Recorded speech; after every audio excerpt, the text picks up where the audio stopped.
Welcome to the Look Scene series. This series will have dead times, not so accurate post-production, and a lot of backtracking. This series is meant to be a deep lore analysis and 100% completion of the game. Thanks for your attention.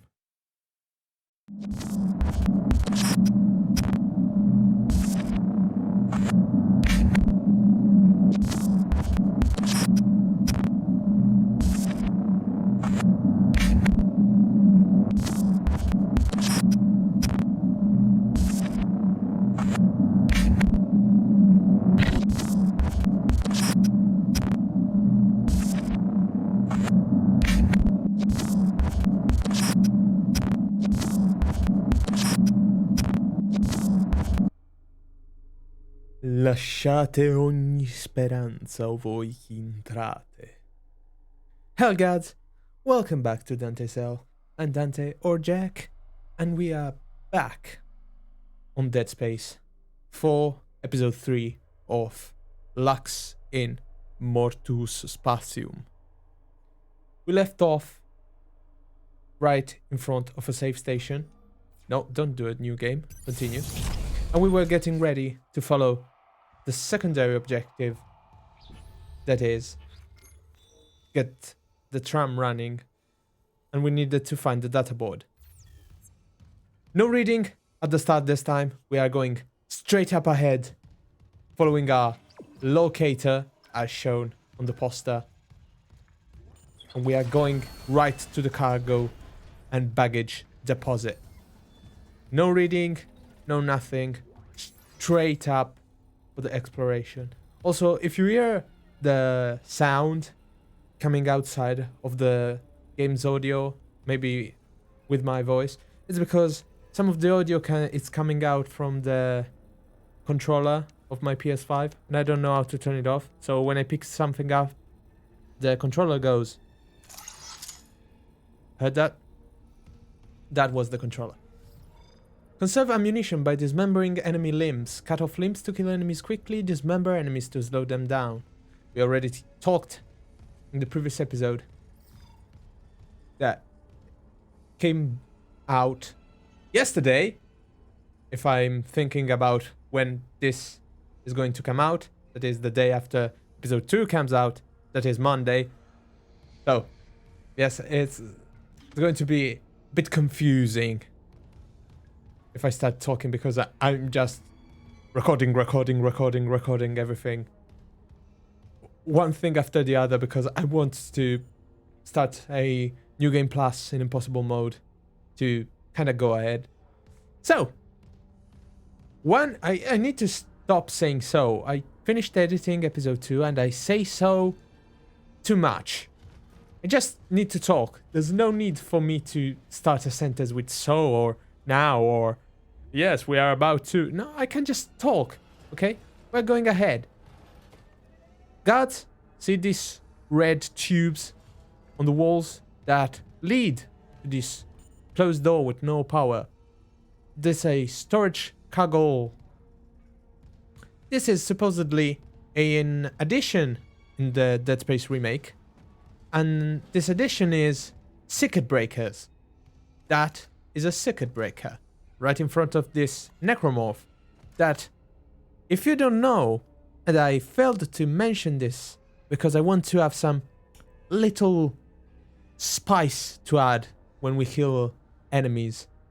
Slashers that we talked about in episode 2, apart from the little, piece of text I put on screen while I was reading a part, you could read what they usually do when they don't have an enemy on sight. This is a hunting strategy. They fake death and get up as soon as a prey comes in close contact. Getting up and immediately trying to attack. Corpses may drop additional items after being stomped. R2 foot stomp. And it makes the most beautiful of sounds. And of course, the haptic feedback from the PS5 controller is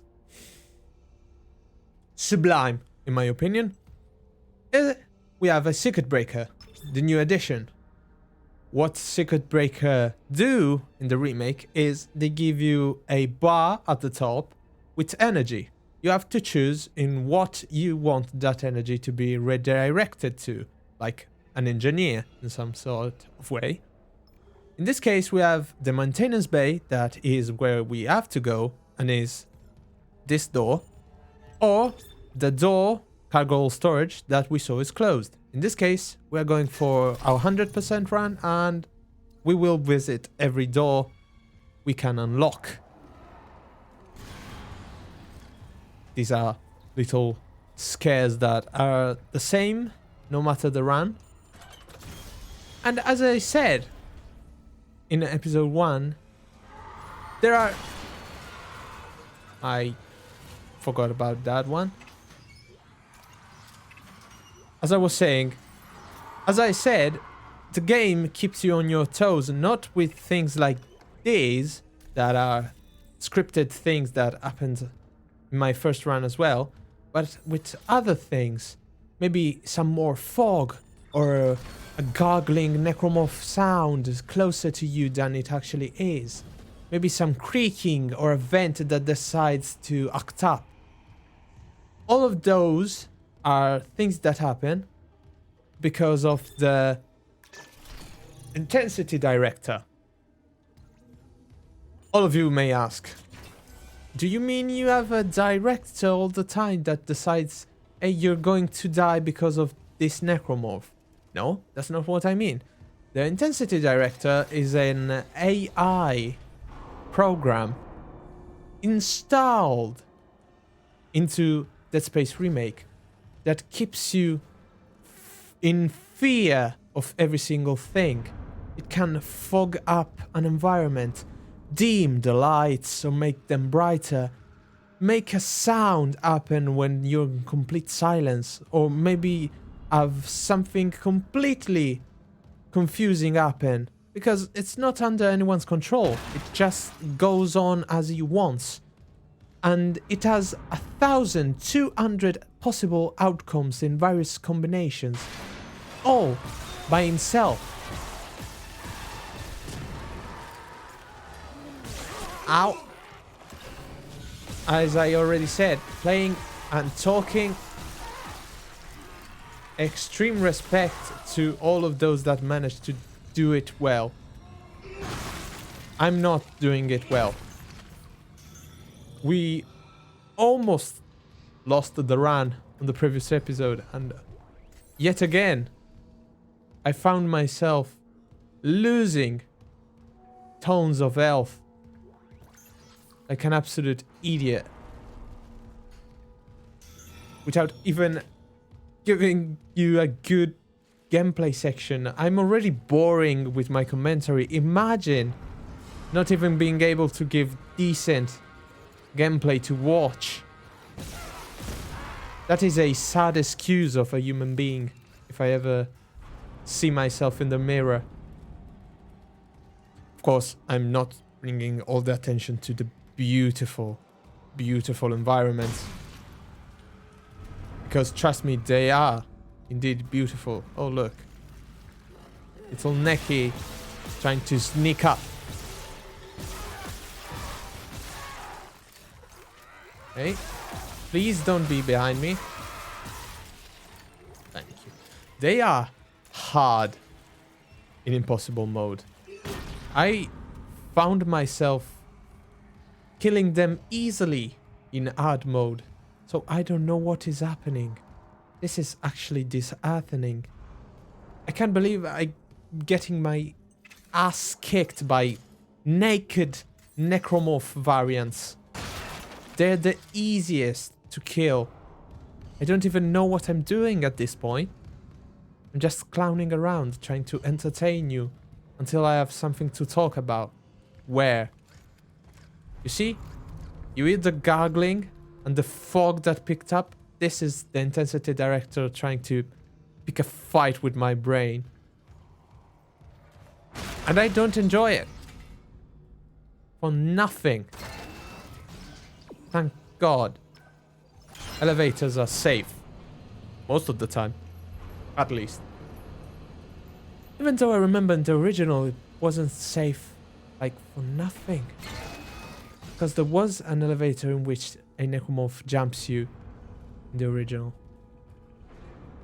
I think it was after you turn on the ATS, the anti-asteroid thing, system. That was scary. Yeah, I remember that. So, with circuit breakers, I said so again. That is very... It's making me pretty mad. Yep. Of course you got up. Of course you got up. Didn't even try. Did ya? You absolute mongrel. As I was saying, with the circuit breakers, they added a little mechanic, and that is when you are in front of a specific and very important circuit breaker, you have to make a choice on what you want to put the energy to. Because they will ask you things like, do you want to breathe or open this door? And sometimes you don't exactly have a choice. I'm going to show you what I mean right after we read the repair invoice. USG Ishimura, Aerospace Engineering Depth, Shuttle Repairs Invoice. Mission Day 2. Faulty 4 gyro vessel USG ISH 503. Replaced, now functional. Mission Day 3. Faulty 40 scope vessel USG EISH 501, still in repair. Mission Day 4, damaged landing repulsor vessel USG ISH 505. Complete replacement, now functional.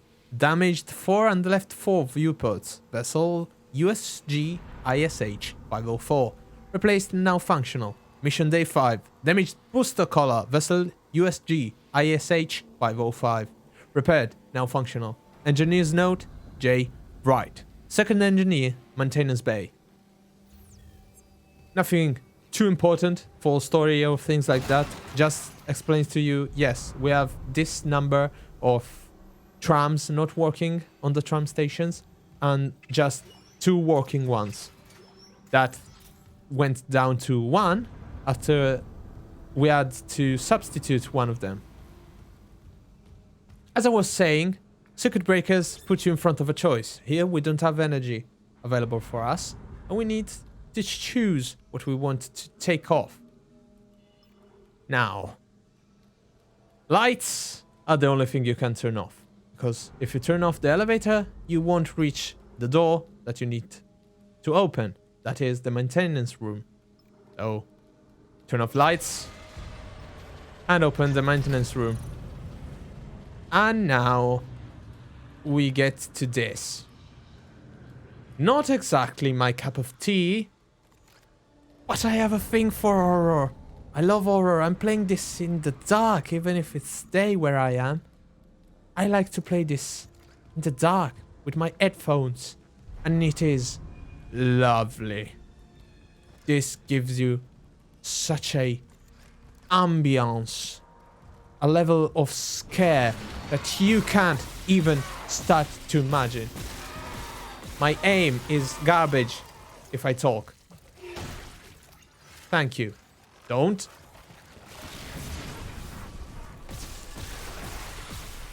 Thank God I heard you. I'm hearing you again. These points are going to be a lot less serious in opposite to when we are talking about, you know, serious stuff, story-related things, and characters. When these things come up, I'm going to be a stuttering mess.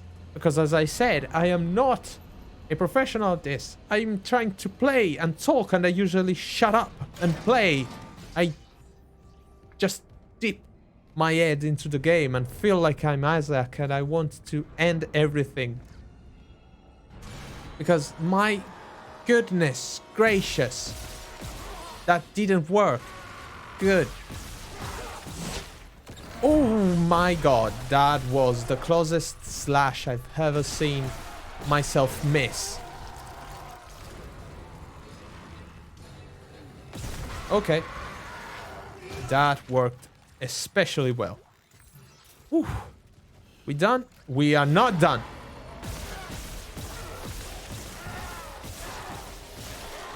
They are the toughest thing in the world. And as I said, because we talked about it, the plasma cutter is not meant to cut meat. And that explains why it doesn't work so well to cut off limbs. Finally we get to our bench. Now, benches are important. Why? Because they gameplay mechanic, not exactly nothing important for story or anything like that. They use these, the nodes that we talked about, to upgrade everything you have, basically. From your rig to your weapons, as you can see. A beautiful addition of the remake of Dead Space. Dead Space? That was. On the remake of Dead Space is the bench upgrade system. Since we're here. While in the original, you had all the nodes already visible and available to see what they did. Now, until you have specific things, you cannot see what you're going to get in a blueprint, let's call it. In a power-up blueprint. I like that. You won't see what you're getting from all the nodes in a power-up blueprint. While in the original, you could see what every single node in the blueprint would give to your gun. We're at impossible. I don't care. I need damage on my gun. And maybe some HP. But that's it. We don't need anything else. We will get every weapon upgraded. After I'm done, I already talked about this. But I will do the New Game Plus run in Impossible with the unlocked stuff. Here we have a little writing on the wall that says, "To join is to survive." This is a classic phrase, usually said by a specific member of a group we talked, or we read, in fact, about during the first episode.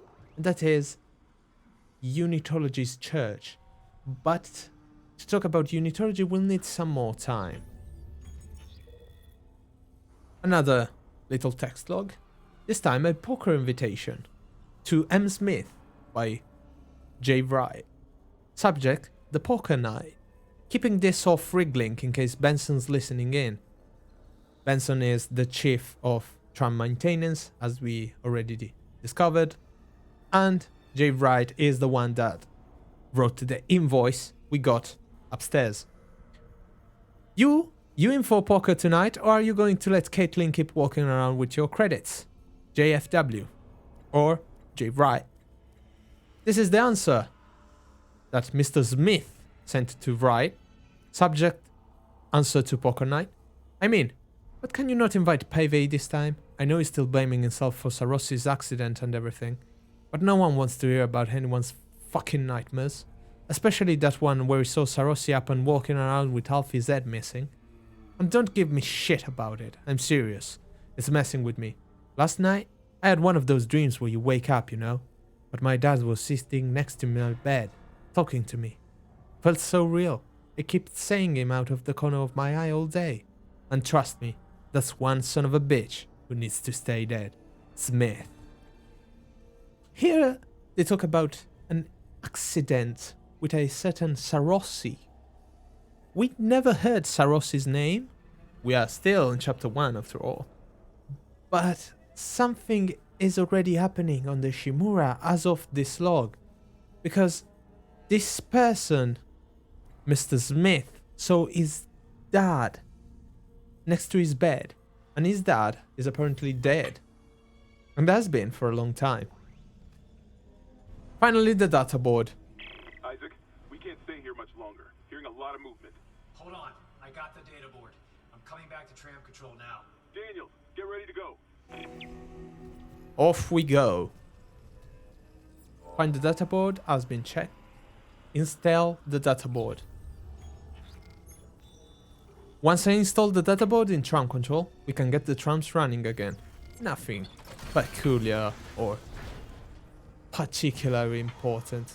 And there they are. Good old Necromorphs getting ready to play with us. That is one again. And I don't know where it is. Where is it? Where is it? We are having a major problem if we don't know. Okay. That was pure luck. No questions are asked. Thank you. Just need to go back. We can survive a bit of a trek. Maybe. Oh, you're alive.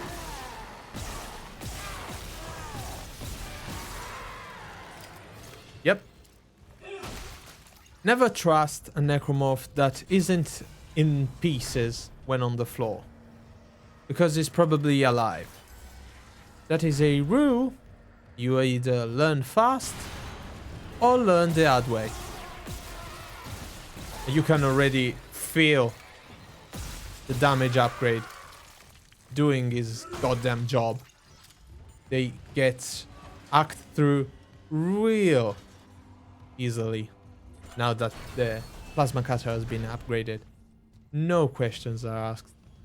It's just better. And if you... Ah, the little whispers. Thank you, my dear intensity director, to being very fun. I never saw this actually. Ishimura tram system map and gives you the name of every single possible bridge, subdivided by zones. We are currently, where are we? In maintenance. There it is. There we are. We have maintenance is where we're located. Tram network main circuit. Okay. Data board reinstalled. System restart complete. Hold the tram.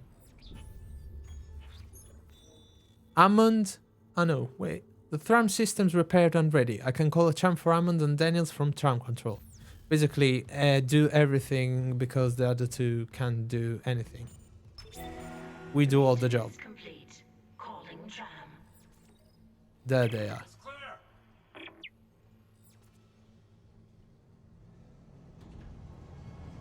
Now arriving at flight deck tram control. Our health is great. We don't have stasis. That's bad. We need that to fight.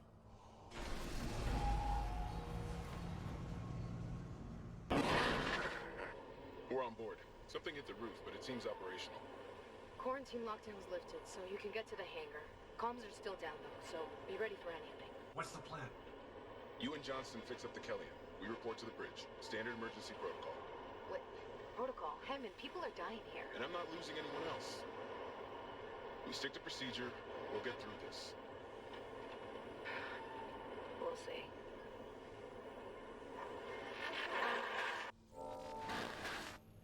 Return to the Kellyan. As Hammond ordered, Hammond wants me and Johnson to fix the Kellyan, while he and Daniels report to the bridge. Hopefully I can get the Kellyan space-worthy and get us out of here. Isaac is basically thinking that he's done. We all know he's not done. Because there are 12 chapters in this game and we barely finished the first one. And that is why I am thinking about taking an important decision. And that is to make the episodes at least of half the chapter before cutting them off. Even if we get to the 40 minutes mark. Because we are going to have a long series if we keep going for the 40 minutes. And as much as I would like to do that, some chapters are very long and I don't know if I can survive editing that much. I am getting absolutely joked on by everything at the moment because of my talking, and I do not enjoy this, not one bit. Please take me back. I want to just get to safety, get me to the Kellyan, and we will leave. Except we will not. The rig on Isaac's back is very beautiful. In opposite to the original one, this is a lot more detail, and the closer you get to it, the more I love it. Look at it.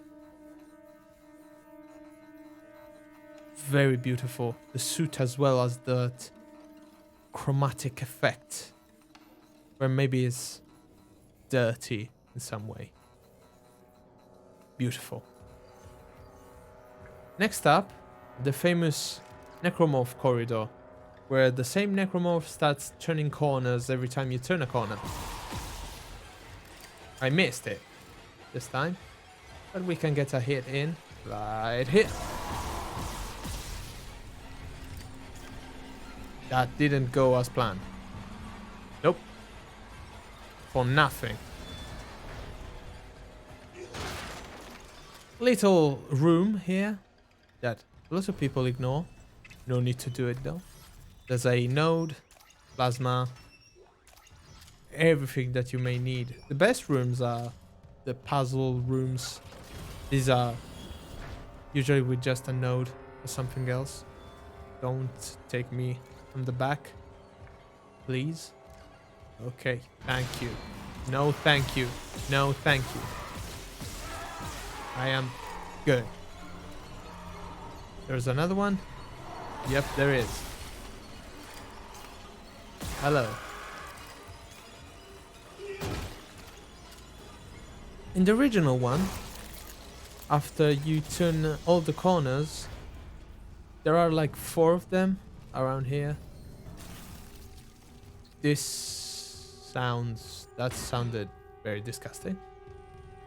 This place doesn't have any bodies. Isaac, we made it to the bridge. There's no survivors. Daniels is trying to get into the command computer. There are no bodies left in the original one, I think because they didn't think there was a reason to let them be here.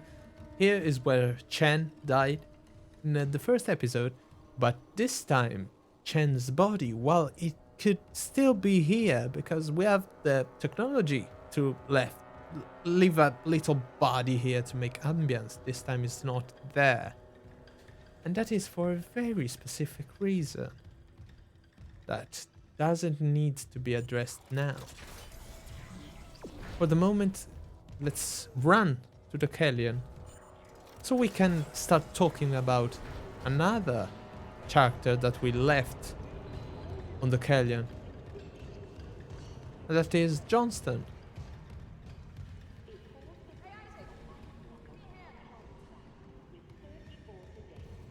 The reason I'm saying this is because Johnston as well has its little article on the official EA site that says Ailey Johnston. Johnston has served with Hammond for years, specializing in heavy weapons and riot control.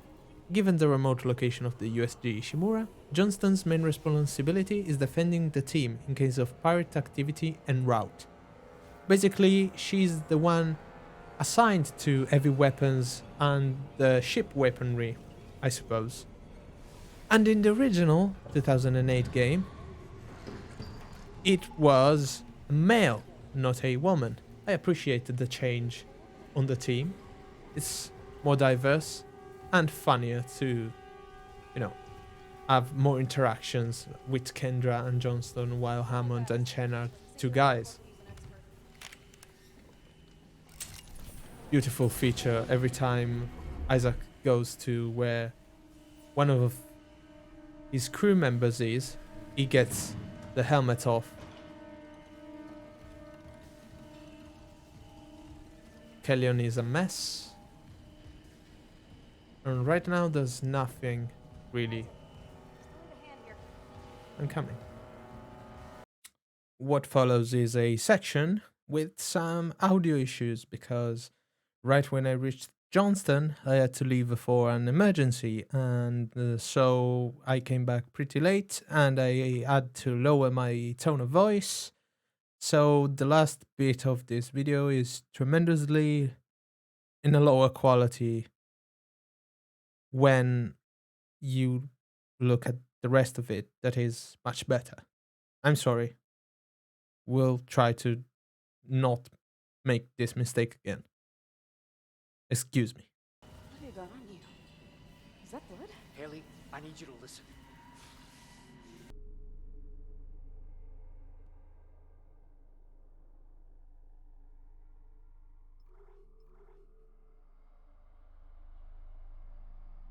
You didn't hear anything?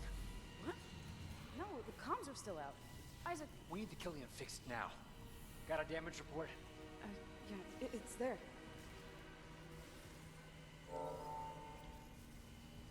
Run diagnostics. Going to be easy. Johnstone's okay, but she needs help with the Kellyan. I should run a diagnostic to see what kind of damage we're dealing with.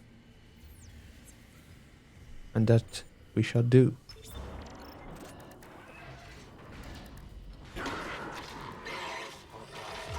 Singularity core.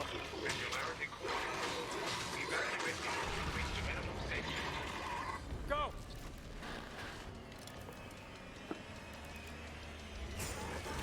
What are we doing there?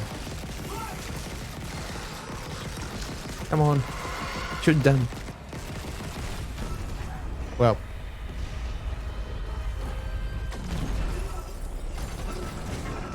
And we lost Johnston. Sad.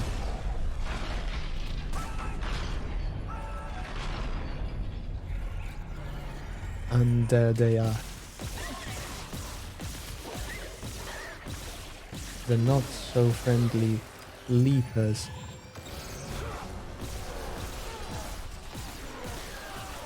So cute and deadly. Actually do a lot more damage than a slasher and move way faster.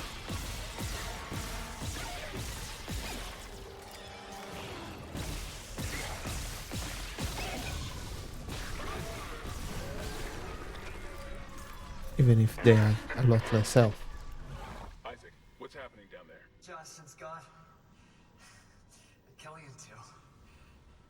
The singularity core overloaded. No! Kellyan was our only way home. We're trapped. No! I'm not losing two good people for nothing. What about the command computer? It's a brick.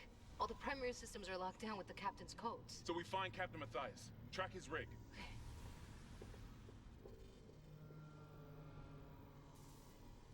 Okay, here. Captain Benjamin Matthias. Location medical. Status deceased? Even the captain? God. Isaac, you're closer to medical. You can double back and cut through maintenance. Find the captain's body and get his rig. With his codes, we... What was that?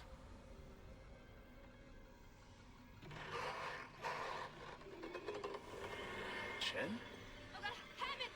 Oh.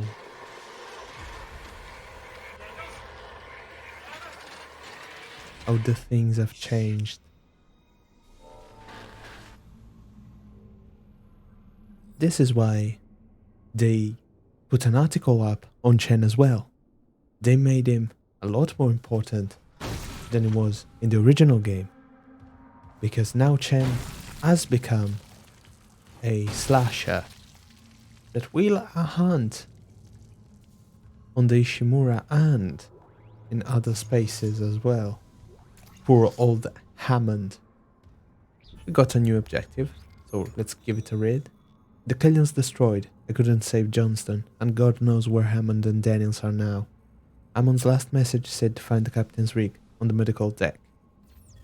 So we are finally going for the second chapter of the game on the medical deck, but we did kill a leaper, and that means we are going for the reading bit of the video that is almost concluded. From the official Dead Space Twitter, we got personal log, Dr. Chalus Mercer, observations. The strength is magnificent. One jump in zero gravity can take them 40 meters, and one bite can slice through reinforced steel. Dangerous creatures, no questions asked. Big teeth, bloody disgusting to look at. And the early concept art looked a lot more like dogs than they do now that the final design has come out. And that's what little we get from the official EA remake stuff, but from the wiki fandom we get there's a slight lengthening of the vertebral ridges and the flexibility of the spinal column is increased to help in locomotion. The legs are completely reshaped, the muscle and bone is flayed, fused together, and lengthened into a single limb tipped with a sharp blade of considerable weight and durability. This tail is highly flexible, able to contract and coil into about a third of its original length. The leaper uses its powerful tail to quickly launch the creature towards its victims or uses it to stab into its enemies, in a similar fashion as a scorpion, as seen with Heckard. The cranial and sinus areas of the skull appear to have been disarticulated from the neck, and the jaw have become heavily mutated. The upper sets of teeth are completely gone, along with most of the palate reaching back into the throat.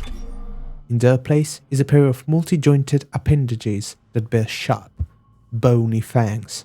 The lower jaw is split into two curved mandibles ending in knife-like fangs. Snake-like sharp teeth, which are used to bite its victim's head, or any other material, off. They also get a strength enhancement in their arms, and their fingers get mutated and changed in shape to resemble a animal paw. Hellgods, I went out of time this time as well.